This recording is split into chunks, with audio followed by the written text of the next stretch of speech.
गच्छन्ति देवाः शृण्वन्तं न स्वप्नाय स्पृहयन्ति. Namaskar. How to kill, falsify Aryan invasion theory. I have 3 points to make. The first, the Aryan invasion theory, AIT, or Aryan migration theory, AMT, is not a theory. Not a theory in the sense of what one would consider a scientific theory, but it is a dogma. That is my point number 1. My second point, this dogma of AIT, AMT has been falsified, destroyed, rejected, dejected by every single piece of evidence that is available and every single field of science that is being used to test this evidence. So that brings us to my third point I want to make. So if this is true, the first 2 points are true, that I'm going to make a case. What is it that continues this discourse on AIT? And it's easy to say, and we hear that in the Indic circles, oh, the AIT has been falsified. Now, that's not enough, because the discourse is very active. So it's very important that we understand the motivation of Breaking India forces. What is it that they love about this? And then we have to go a few levels deeper to understand number 1 and number 2. Even that's not enough. Then we have to internalize it, understand ourselves, start educating others. And the last one, the entertain. I call those AIT walas. We should be ready to entertain them anywhere they raise their head. Now, this could be in politics, this could be in academia, this could be in society, and this could be on social media. I'm sure you come across them all over. So let's begin with AIT. What is Aryan invasion theory? Now, I'm going to describe this in terms of 4 specific aspects of it. Who, where, when, and what. So, we heard mapping the time in space. So we will do our first mapping of the time axis. We are in 2017 CE, and we go back in antiquity. That's our horizontal axis of time. Let's draw the vertical axis of location. All right? And the horizontal axis divides this axis of location into Greater India and outside India. Now, by Greater India, I mean the geographical region that begins somewhere in Iran and goes all the way to, say, Sri Lanka, Thailand. That's our Greater India. Now we are ready to define what is Aryan invasion theory. According to the proponents of this theory, the people who called themselves Aryan, as in Aryan race, they came from somewhere outside India to inside India. So who, where? The people who called themselves Aryan, they came from somewhere outside India to inside India, sometime after 2000 BCE, but sometime before 1500 BCE. That is when. And the last one, according to the AIT proponents, they brought with them either the Sanskrit language or the precursor to the Sanskrit language. Now, do you know what is good about this definition? I mean, it's crisp and clear. There are 4 specific elements, but no AIT proponent will disagree with any of it. Because if they do, what happens? Any guesses? AIT just goes away. Doesn't matter which of the four aspects. Even a single aspect they disagree, AIT disappears. It vanishes into thin air. So then we are going to actually look at these four aspects and show why it is a dogma, but why also it has been falsified. So let's understand why it is a dogma. Now, we have Ramachandran here talk about scientific aspects. There are many others who talked about the empirical nature of the scientific theories, what is within science, what is beyond science. Any scientific theory has to follow this 5-point formula. At the top is the theory. And what is the theory? For any scientific theory, we need a simple, crisp, generic, universal statement of a theory. And I'll give you a couple of examples of this. And then once you do that, what you see at the bottom, 2, 3, 4, 5, is nothing but Pratyaksha, Anumana, Agama, Pramanani. Pratyaksha, Anumana, Agama, Pramanani. Now that is Sage Patanjal, Samadhipad 7. And do you know what Sage Patanjal says immediately after that verse? Very critical. So he says, Pratyaksha Anumana Agama Pramanani. Anyone knows the next line? Viparyayo mithya jnanam atadrupa pratishtam. Thank you. Anything that is contrary to this method is confidently, decisively considered a mithya jnanam, false knowledge. Okay, now that is the same definition of Sage Gautam, Pratyaksha, Anumana, Upamana, Shabda, Pramanani, or in modern times, Karl Popper, one of the greatest philosophers of science.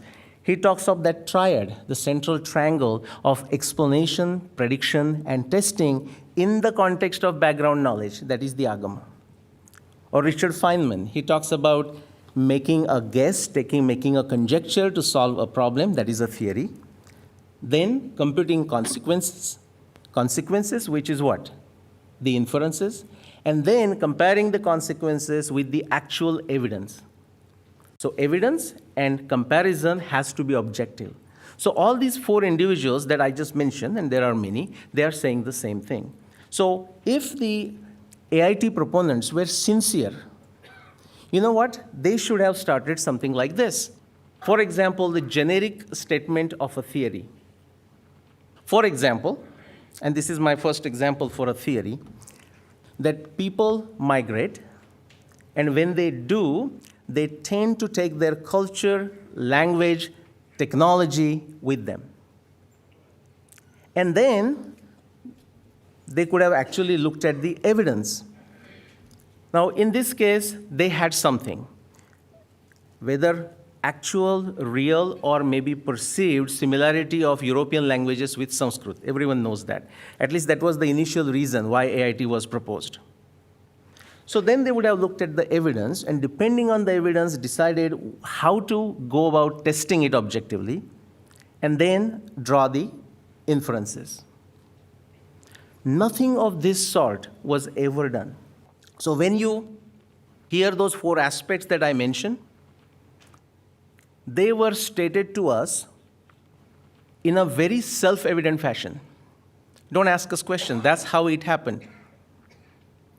And if you hear of linguistics, I'm sure you hear of linguistics in the context of AIT, or archaeology.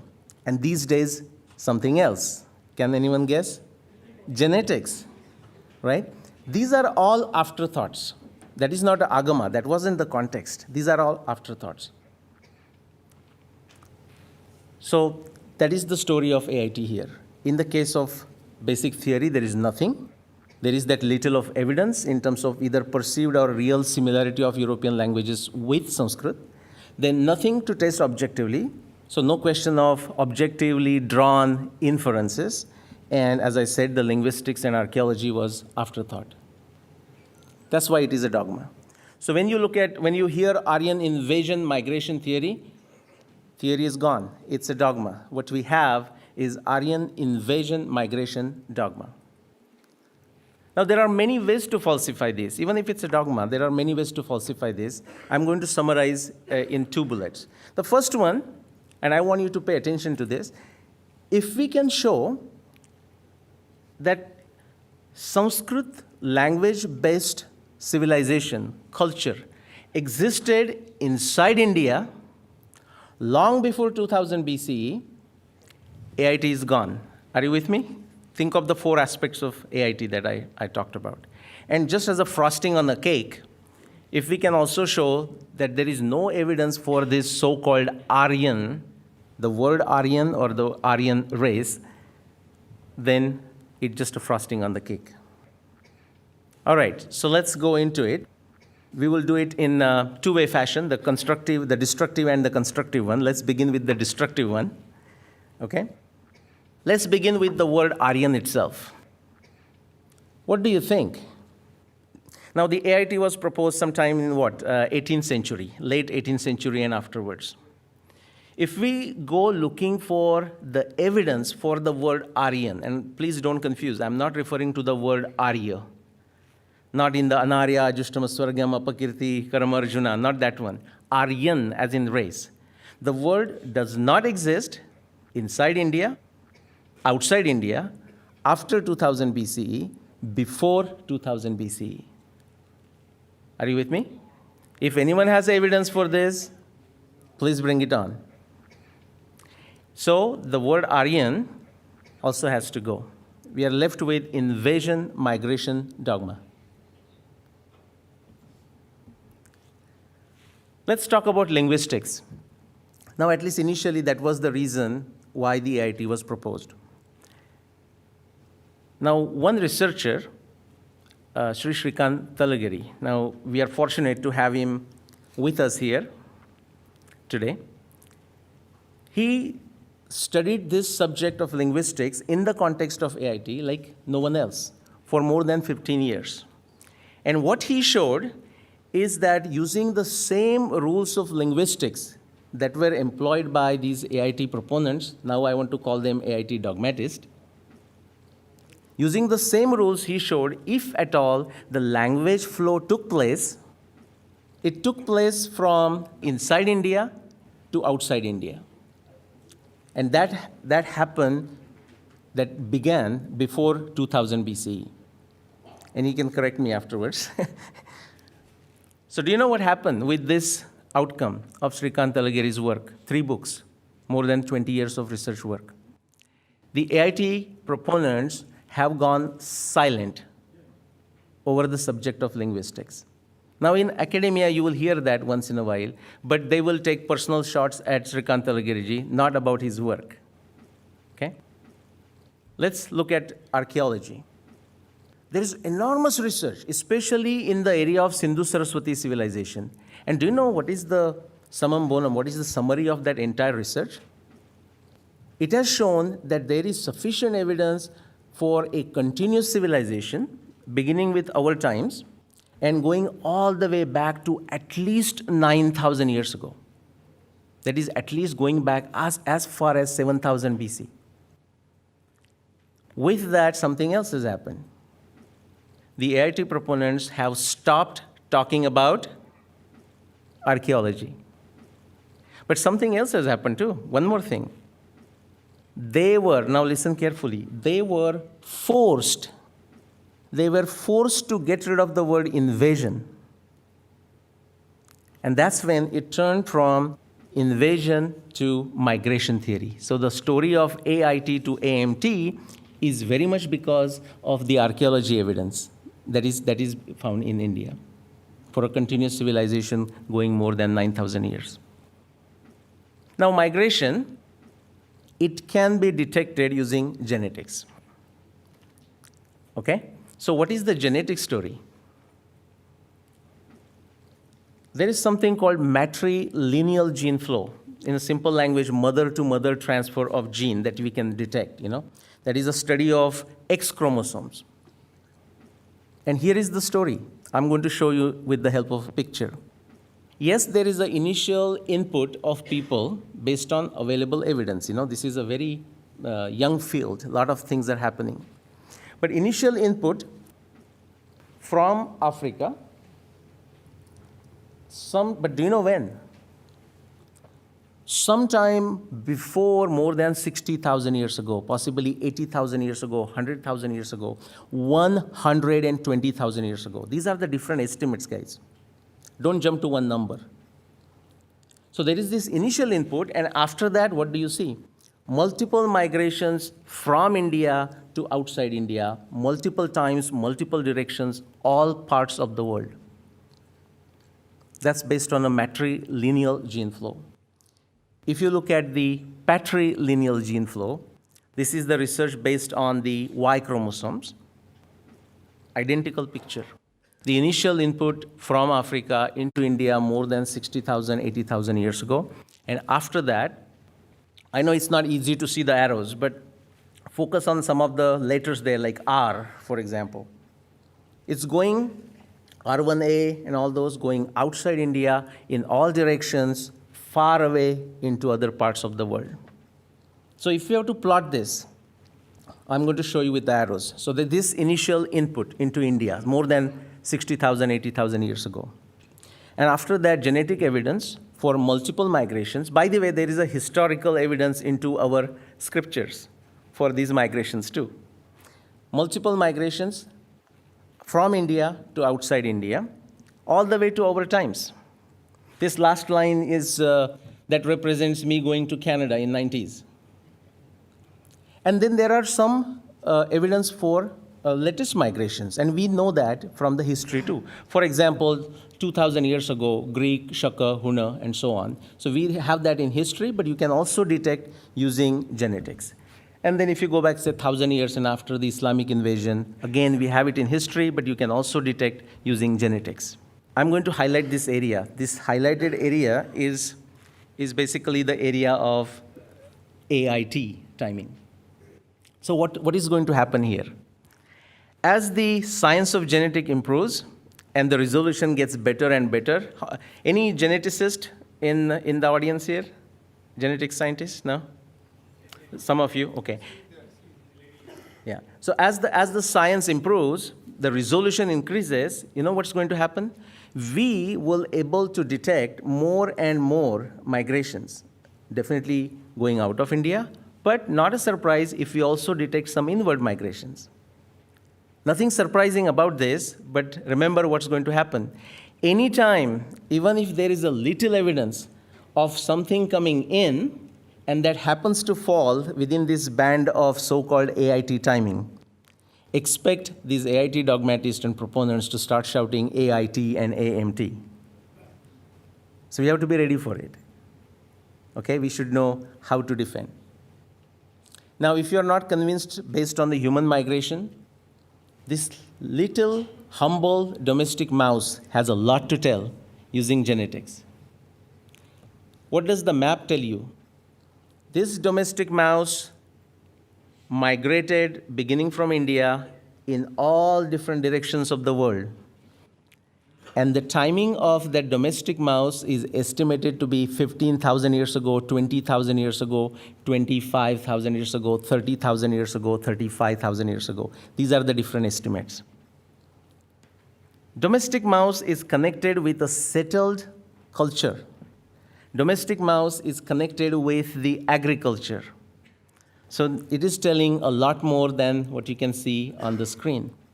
This brings into question everything that we know, at least consider a traditional wisdom, about agriculture. The beginning of agriculture, the invention of agriculture, the transfer of agriculture, the timing of agriculture. I mean, I can talk to this slide for 3 days if I choose to. Okay? We'll just move on. Now let's talk about the constructive part, planting the seeds. So we looked at linguistics, archaeology, genetics. Now I'm going to start with the astronomy evidence from our epics. Now this is my original work. What I showed is against this AIT timeline, based on the astronomy evidence from the epics, I showed that the events of Mahabharata war occurred sometime in 6th millennium BCE. And the events of Ramayana occurred sometime in 13th millennium BCE. Now, I know some of you are going to fall from your chairs, so hang on to them. Okay? Now, how did I come to these conclusions? Obviously, using the same method that we described, the method of science. Pratyaksha, Anumana, Pramana, Agama, Pramanani. I started with listing all the astronomy references from both epics, Ramayana and Mahabharata. In case of Mahabharata, more than 200 specific references. I objectively tested them using mathematical calculations, astronomy software, many other things, to arrive at 5561 BCE as the year of Mahabharata war. Same thing with Ramayana, more than 500 specific astronomy references, 575, objectively tested them to arrive at 12,209 BCE as the year of Ram Ravan Yuddha. Now my work is in these two books published in 2011, the first one on Mahabharata, 2014 on Ramayana. And once you are done with them, there is additional evidence that I will publish this very soon in next month or so on Bhishma Nirvan. Additional 100 specific evidences from Mahabharata, so up to total of 300.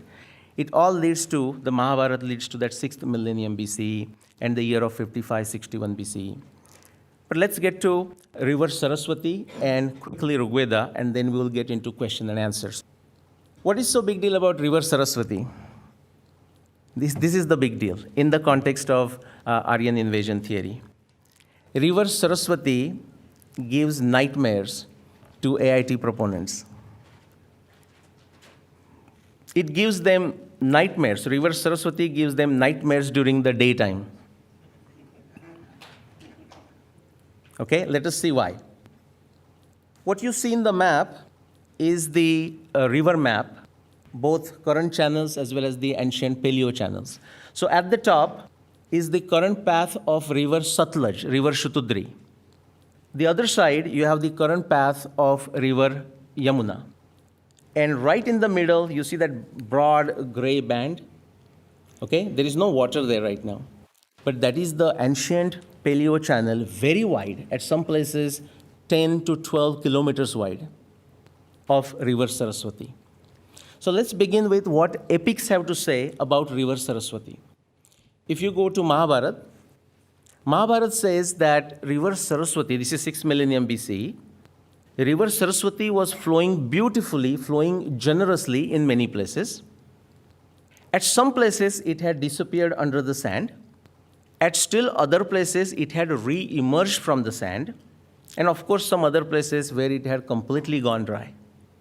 So river Saraswati was in a flux state, in state of flux during the 6th millennium BCE or the time of Mahabharata. If you go to Ramayana, what do you see? Ramayana describes river Yamuna.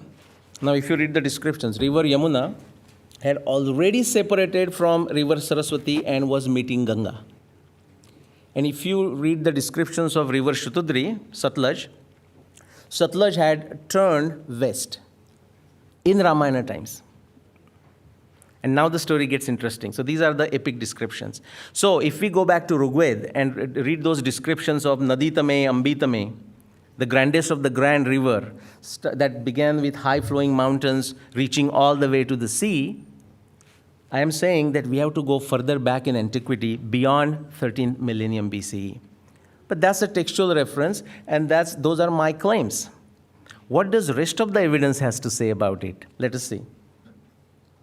Against these claims of textual evidence, based on the absolute chronology claims of mine for the timing of the epics, let us see what the hydrology, geology, geophysics, morphodynamic research has to say.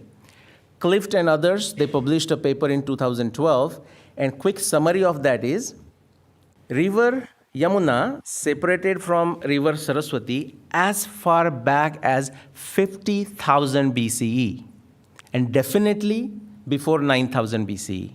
Just remember for a few minutes here. Okay? If you look at the work of Frankfurt and Mericorti, that's in 1990s, they are saying the gray paleo channel that you saw for river Saraswati, it was essentially dry during early Holocene. Now, do you know what that means? It was dry during 7,000 to 10,000 BCE, or they say even earlier. That means before 10,000 BCE. And now the question should come to your mind, so if it was dry, in 6th millennium, where was that water coming from? In the Mahabharata times, where the river is described as flowing beautifully and generously. Then we have to go look at the intensification of monsoon data. and Sarkar and others, they have shown that there was a intensification of monsoon beginning 9000 BCE, and then de-intensification around 4000 BCE, and then the final drying out of a river sometime around 3000 BCE. So if you look at the epic description, it perfectly matches with the latest geology evidence. But if you thought that research was old, this is hot from the press, November 2017. How many of you have seen that paper? Paper of Singh, Sinha, Gupta, I know some of you have. Okay, that came in the Nature. That one single paper is sufficient to corroborate the absolute chronology and the descriptions of the rivers that I have mentioned in this particular slide. That one paper is sufficient. Let's quickly look at the Saraswati evidence from Rigveda. Now, before I do that, I want to quickly explain you the internal structure of Rigveda. And again, we will tap into brilliant work of Srikant Talagiriji. So he has done his second book, Rigveda, the Analysis. What he has shown is the internal chronology of Rigveda. They are not all composed at the one time. In fact, the oldest mandalas, based on his research work, they are the 6th, 3, 7. There are 10 mandalas in the Rigveda. Most of you know that. So the oldest are the 6, 3, 7, then 2, 4, then 5, 8, 9. And then after a long gap, because it's a relative chronology, we don't know exactly how long, the last mandal, mandal 10 of Rigveda. And the suktas of first mandalas are distributed all over this entire chronology. So some of the suktas belong to the oldest mandalas, some of the suktas belong to the latest mandalas. And now let's look at the river Saraswati evidence. Go back to that Nadi Tame, Ambi Tame. Recall those descriptions, the grandest of the grand river, the river that begins in high mountains and flows all the way to the ocean. All those descriptions of river Saraswati from Rigveda are only into the oldest mandalas of Rigveda, 6, 3, 7, 2. And by the time you come to the last mandal, that is mandal 10, that is where you have the famous Nadi Stuti, Nadi Sukta. Again, the river Saraswati is mentioned, it is flowing just fine. But if you read Nadi Stuti, what you'll realize, the grand status of Saraswati is no longer there. It appears that it has shifted from river Saraswati to river Sindhu. So if we just look at the relative chronology for a minute, it also matches with the absolute chronology of the epics that I am claiming. It also matches with the geology, hydrology, morphodynamic evidence for river Saraswati. But what about the absolute chronology? We can do some work. I'm going to share that last one, which is looking at the genealogies of the kings and sages from Rigveda, but also from the epics. Let's do that. Who were the composers of earliest mandalas? If we look at that, you will realize predominantly they were the family mandalas, but families of sage Vasishtas and sage Vishwamitras.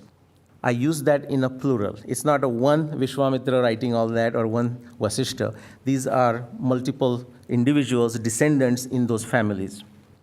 And if you look at the timeline, Ramayana times, you know that it's a time of Vasishta and Vishwamitra. You hear these as prominent personalities. If you go many generations, royal generations before Ram to the time of Trishanku, again you have Vasishta and Vishwamitra. Remember the story of Vishwamitra and Trishanku. And you have evidence for Vasishtas and Vishwamitras even before Trishanku. So definitely that is the time of Vasishtas and Vishwamitras. On the other hand, if you come all the way to the last mandal, couple of things. First, we have a mention of Ram, Pruthu, and Vena. Do these names ring a bell? Ram, Pruthu, and Vena. These are the prominent kings of Ikshvaku dynasty. So they are mentioned in the 10th mandal. But something else. The 10th mandal also mentions Shantanu and Devapi. Now who are they? They are brothers. And who is Shantanu? Father of Bhishma. So how did Mahabharata personalities become part of Rigveda?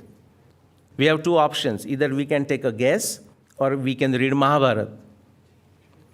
Mahabharata Adi Parva tells us that it was Vedavyas who re-edited, recasted the Vedas.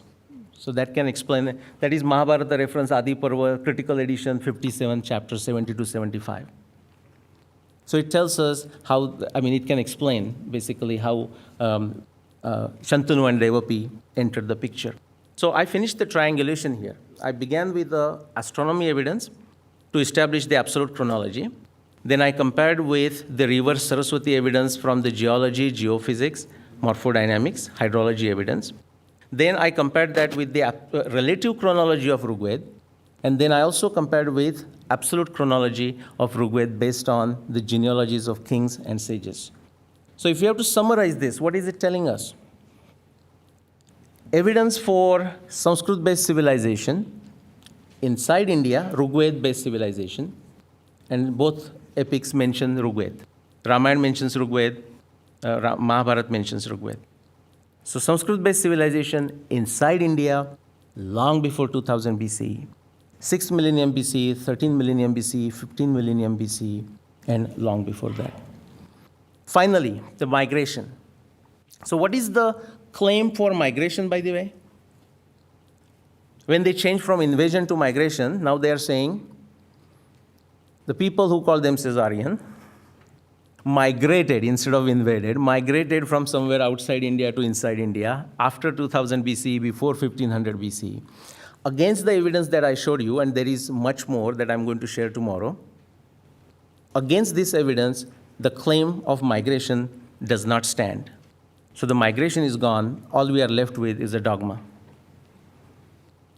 And that brings me to the last point.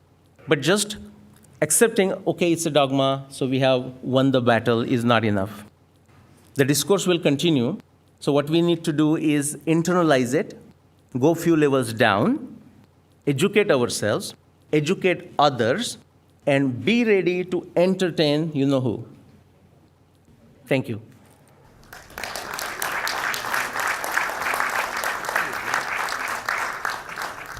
Thank you, Nilesh, for a very comprehensive overview of the subject. This is a question. One of the points put forward by AIT proponents is the arrival of the horse within India. It is said that the Aryans brought the horse to India. What are your comments on this? Okay, so the question about the horse. And we are going to have a panel discussion, and I will let few others answer that question as well. Quickly, the horse is not the central issue to this whole debate, really. But it has been raised very much as an afterthought in the similar fashion like linguistics and archaeology and so on.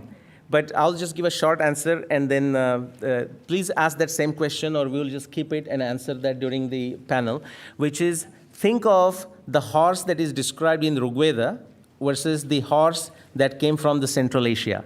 36 ribs versus 34 ribs is kind of the key word, and I'll leave it at that, okay?